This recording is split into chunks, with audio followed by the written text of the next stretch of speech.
fasting but not seeing results. You might be rushing the process without even knowing it. Let's fix these mistakes and get started. So, you're doing intermittent fasting. You're sticking to your schedule, you're putting in the work, but you're just not seeing the results you want. It can be super frustrating, I get it. Well, in this explainer, we're going to dive deep and figure out exactly what might be going wrong by breaking down the most common mistakes people make. Does this sound familiar? You've been fasting, but the scale isn't moving, or you're just not feeling that great. Trust me, you are not alone. It almost always comes down to a few common but really powerful mistakes. So we're going to break down 8 of the biggest pitfalls that could be holding you back.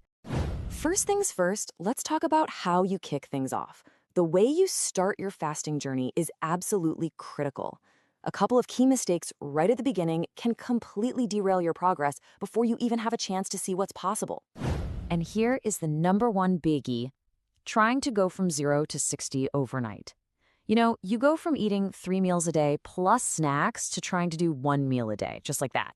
It's kind of like diving into the deep end of the pool before you've even learned how to swim. Your body just is not ready for that kind of shock. See, when you rush the process, it creates this whole domino effect. First, you get super irritable and hangry. That extreme hunger makes you way more likely to cheat, right? Which then leads to you feeling defeated and, you guessed it, giving up entirely. The key here is simple. Your body needs about 3 days to adapt. You've got to give it that time. Be patient. All right, mistake number 2. This one's sneaky. You think you're doing a fantastic low-carb or keto diet with your fasting, but there are hidden carbs sabotaging you, and you probably don't even realize it. This is a huge one. And this quote from our source material really says it all. It doesn't take much, you know? A little slip-up with carbs isn't just some minor setback. It can literally knock you out of that fat-burning mode for days, basically undoing all your hard work. So where are these hidden carbs coming from? Well, as you can see, they're often in foods that we think of as healthy. Things like most fruits, rice, or even sweet potatoes. A lot of people just don't realize how many carbs are packed into these foods and why they might be stalling out their progress. Okay, let's move on to our next section, which builds on this idea. We're going to look at a super popular fasting method that honestly is often completely misunderstood and, according to our source, usually done all wrong. And that brings us to the 5 and 2 diet. You've probably heard of it, right? Eat normally for 5 days, then slash your calories to just 500 for 2 days. The problem? Well, the inconsistency is the entire flaw. You never, ever give your body enough time to truly adapt to fasting. I mean, just look at this comparison. It really highlights the problem. The 5 and 2 plan just sends your body all these mixed signals. It's this painful cycle that keeps you from ever really getting into a stable fat-burning state. On the other hand, a consistent daily fasting window lets your body adapt, which makes the whole thing feel easier and actually sustainable in the long run. Okay, so we've covered when you fast. Now, let's switch gears to something just as important: what you're eating during your eating window. The quality and the quantity of your food, well, they're completely non-negotiable if you want to succeed. Mistake number 4 is a big one, and it's a bit of a paradox. You're fasting, so you're thinking fewer calories are always better, right? Well, not necessarily. If you're not getting enough nutrient-dense calories, you're actually setting yourself up for some pretty serious problems. So what is nutrient density? Basically, it's how many vitamins and minerals are packed into your food. See, the point of food isn't just fuel. It's also the raw materials your body needs to rebuild and repair itself. When you're fasting, your body is using its own fat for fuel, sure, but it still desperately needs those nutrients from your meals. And ignoring this for too long can have some really scary consequences. We're not just talking about feeling a little tired, we're talking about real physical health issues like your hair falling out, loose teeth, or even heart palpitations. So the big takeaway here is you've got to prioritize nutrient-rich foods, not just cutting calories. This next one is tied directly to that last point.